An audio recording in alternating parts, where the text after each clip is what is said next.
Are you a new parent? Have you ever stared at your newborn and wondered, "Ugh, is this normal?" Here are 7 rules of thumb that I share as a nurse and as a mom. Rule number 1: newborns breathe weird. They'll pause for a few seconds, then take a couple of fast breaths, and then they'll pause again, and you'll wonder, are they going to take a breath again? When are they going to take a breath again? And then they'll take a breath and catch up, and then they'll settle down and act as if nothing happened.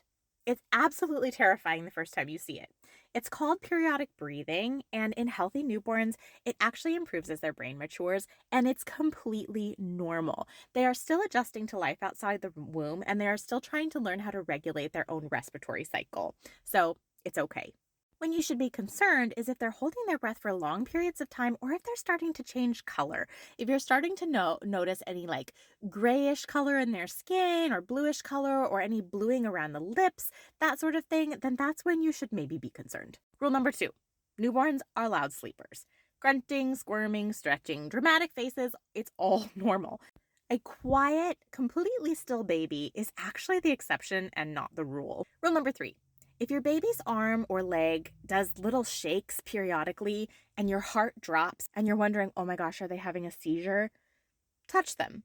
If it stops when you touch them, it's not a seizure. That's an immature nervous system learning how to regulate itself, and it should become less frequent over time. Rule number 4: if your baby strains, turns red, grunts, or looks like they're really struggling to poop, but the poop comes out soft, that's not constipation. That's a newborn learning how to coordinate muscles that they've never had to use before in order to poop.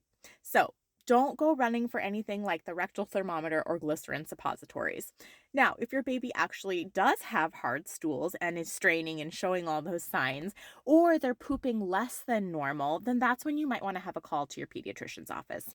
Number 5 is eye wandering. So if you notice that your baby's eyes are either going in separate directions, or it looks like they're crossing, or one is staying where it should be and the other one is kind of drifting off, that can actually be very normal. As long as it's slowly happening less and less as the weeks go on, that's usually just their visual development catching up. Number 6: one single moment in time doesn't tell a story or the whole story.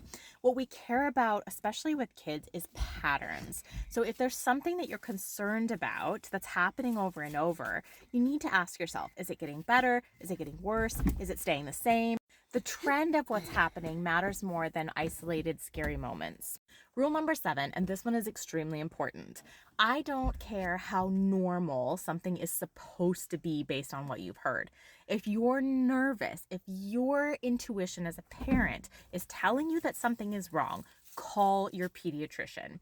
If you're losing sleep over it, call. If you can't stop thinking about it, call. That's not overreacting. That's being a parent, and parents' intuition is often extremely accurate, even when there's not an explanation for it. So trust your gut, make the call. That's what your pediatrician is there for.